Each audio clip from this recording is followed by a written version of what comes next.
아내의 레깅스가 달라지던 날이었습니다. 그날 제 심장은 처음으로 이상하게 뛰었습니다. 구독과 좋아요는 제작에 정말 큰 힘이 됩니다. 산에 간다며 아내는 몸에 딱 붙는 레깅스를 입고 있었습니다. 검은색 레깅스, 밝은색 민소매, 거울 앞에 서서 자기 모습을 천천히 훑어보는 아내를 보는데 낯설었습니다. 결혼해서 지금까지 봐온 모습과는 조금씩 그러나 분명히 다른 분위기였습니다. 머리를 묶던 아내가 제 쪽을 힐끔 보며 말했습니다. 요즘 등산복은 다 이래. 촌스럽게 입고 다니면 내가 더 튀어. 저는 억지로 웃으며 말했습니다. 그래 뭐 당신이 좋으면. 하지만 속으로는 전혀 웃고 있지 않았습니다. 가슴 한쪽이 서늘하게 식어가는 느낌이었습니다. 이게 그냥 기분 탓인지 아니면 무언가 잘못된 걸 몸이 먼저 알아챈 건지 저도 알 수 없었습니다. 현관문이 닫히는 소리가 유난히 크게 들렸습니다. 집안은 금방 조용해졌고 그 조용함 속에서 저는 한참 동안 멍하니 서 있었습니다. 제 나이 48입니다. 중견기업 영업팀장으로 10수년을 버텨왔습니다. 실적, 야근, 회식, 접대, 그걸 핑계 삼아 저는 집과 조금씩 멀어졌습니다. 아내의 표정이 굳어가는 것도 눈빛이 점점 식는 것도 제대로 보지 않았습니다. 아내는 45입니다. 두 아이를 낳고도 몸 관리 잘하는 사람입니다. 예쁘다는 말 많이 들었습니다. 결혼 초엔 늘 제 편이었고 밝고 든든한 사람이었습니다. 아이들이 크고 집에 혼자 있는 시간이 많아지면서 어쩌면 세상에서 제일 외로운 사람처럼 남겨져 있었을지도 모릅니다. 운동을 시작한다고 했을 때 저는 오히려 반겼습니다. 헬스장도 다니고 필라테스도 하고 그러다 등산 모임까지 나간다고 했을 때도 그냥 웃었습니다. 잘 됐네. 사람도 만나고 몸도 풀고 그렇게 생각했습니다.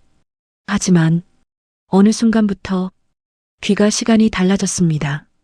처음엔 오후 2, 3시에 오던 사람이 어느 날은 6시, 다른 날은 9시, 어쩔 땐 밤 11시가 넘어서야 문을 열고 들어왔습니다.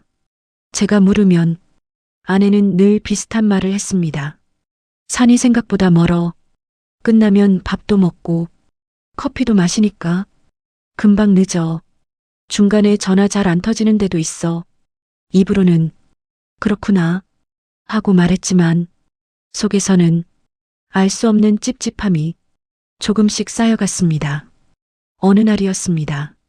세탁기를 돌리려고 빨래 바구니를 뒤적이다가 운동복에서 향수 냄새가 났습니다. 집에서 향수 잘 안 뿌리던 사람이었습니다. 손이 잠깐 멈췄습니다. 이상하다. 그 생각이 머릿속을 스쳤습니다. 그래도 입은 다물었습니다. 뚜껑을 덮고 세탁 버튼을 눌렀습니다. 대신 제 머릿속 어딘가에서 작은 의심이 조용히 뿌리를 내리기 시작했습니다. 결정적인 건 서랍이었습니다. 양말을 찾으려고 서랍을 열었다가 낯선 속옷 세트를 보았습니다. 보지 못한 색, 보지 못한 디자인, 불필요할 만큼 화려해 보였습니다. 아내가 평소 고르던 것과는 달랐습니다. 그걸 보는 순간 심장이 쿵 하고 내려앉았습니다. 내가 괜한 오해를 하는 걸까? 아니면 정말 내가 모르는 일이 벌어지고 있는 걸까? 그날 밤 저는 결심했습니다. 확인해야 한다. 내 눈으로 직접 봐야 한다. 그 주 토요일 아침이 찾아왔습니다. 아내는 평소보다 더 공들인 화장을 하고 있었습니다. 피부는 더 환해 보였고 눈썹과 아이라인이 선명하게 그려져 있었습니다. 이번 레깅스는 짙은 네이비색이었습니다. 상의는 크림색 민소매, 부드럽게 몸에 감기는 재질, 어깨와 팔 라인이 그대로 드러났습니다.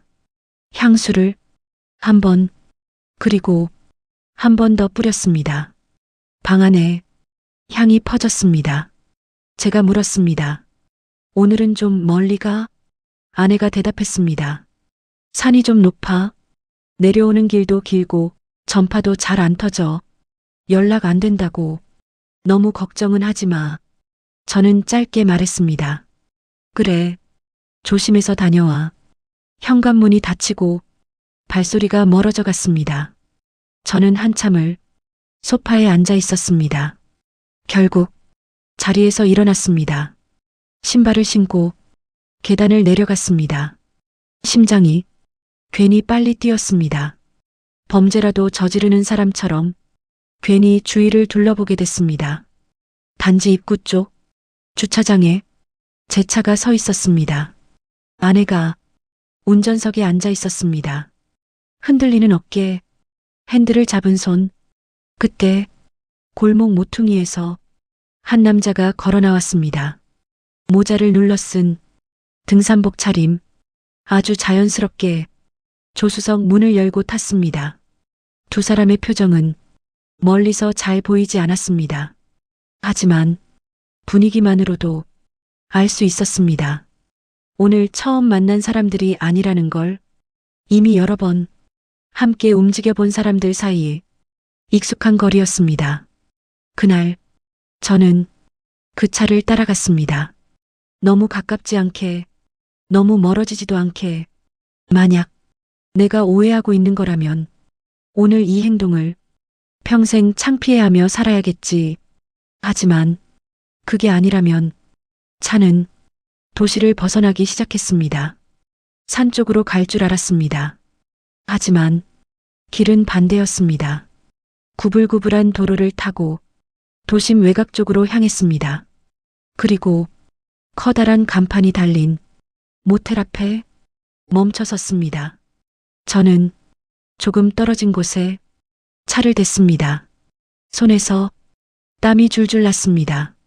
조수석 문이 먼저 열렸습니다. 남자가 내렸습니다.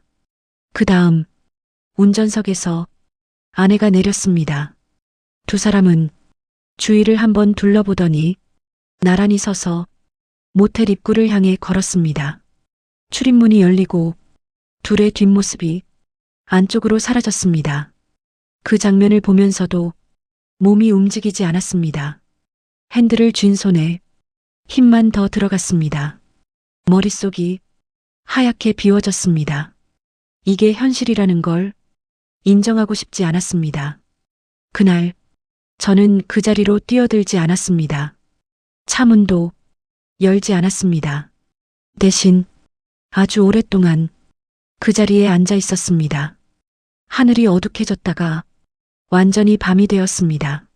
모텔 간판의 불빛만 여전히 같은 리듬으로 깜빡이고 있었습니다.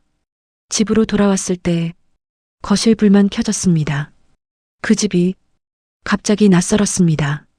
아내가 고른 커튼, 함께 앉아 골랐던 소파, 아이들 사진이 붙은 액자, 그 모든 것이 이제는 저를 비웃는 것처럼 보였습니다. 그날 밤 저는 잠들지 못했습니다. 아내가 씻고 평소처럼 침대에 누워 등을 제 쪽으로 돌렸지만 그 등이 너무 멀게 느껴졌습니다. 눈을 감지 못한 채 천장을 보고 있었습니다. 옆에서 들리는 숨소리가 이상하게 낯설었습니다. 그 후 며칠 동안 저는 회사에서도 제정신이 아니었습니다. 엑셀 파일을 열어놓고 그냥 바라만 봤습니다. 숫자가 눈앞에서 뒤섞였습니다.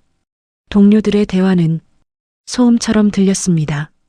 누가 제 이름을 불러도 몇 초 뒤에야 겨우 돌아볼 수 있을 정도였습니다.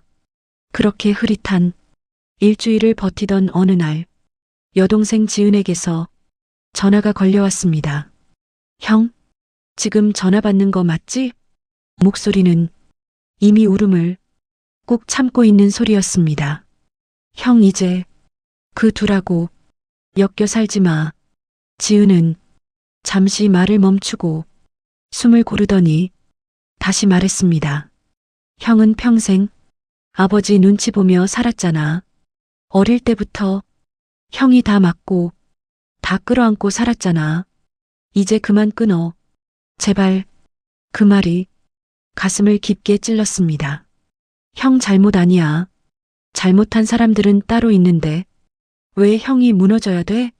저는 휴대폰을 쥔 손을 꾹 쥐었습니다. 입에서는 아무 말도 나오지 않았습니다. 그날 퇴근 후 저는 회사 옥상에 올라갔습니다. 도시의 밤 공기가 얼굴을 스쳤습니다. 차 소리, 신호등, 멀리 보이는 불빛, 그 사이에서 문득 이런 생각이 들었습니다. 여기서 내가 계속 버티면 나는 뭐가 되지? 배신당한 남편, 바보, 눈치 없던 사람, 그렇게만 남을 것 같았습니다. 그날 밤 저는 마음속으로 조용히 말했습니다. 이제 돌아가지 않겠다. 그 주 토요일 저는 일부러 평소처럼 행동했습니다. 아내가 화장대 앞에서 머리를 말리고 있을 때 거실에서 TV를 보는 척 했습니다.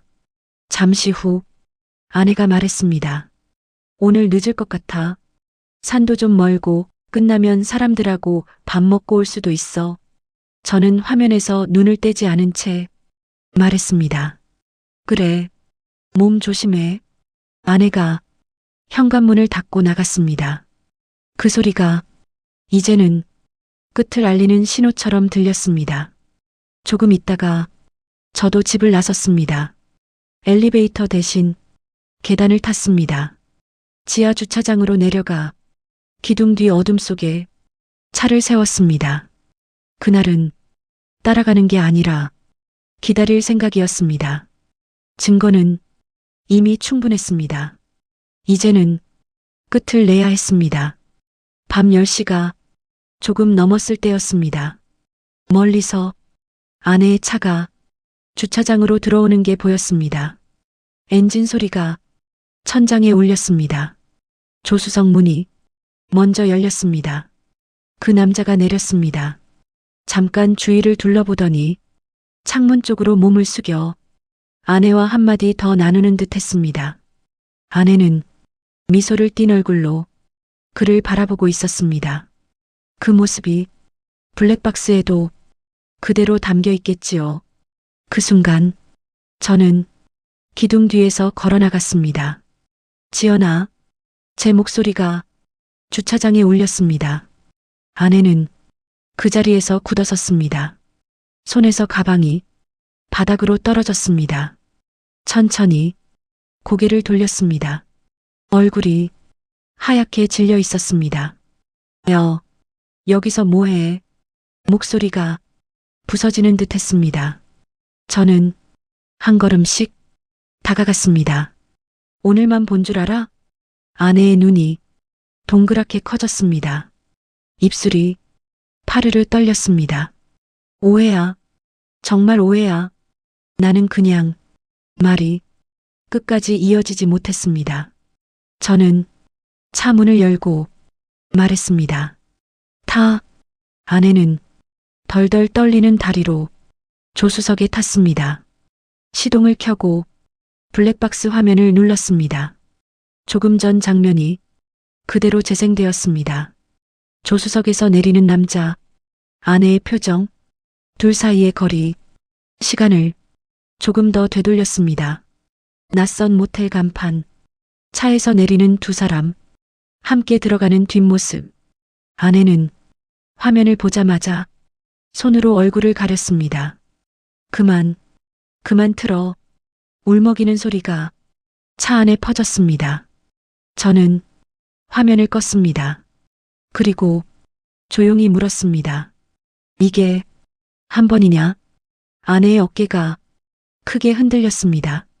조수석 문이 열렸습니다.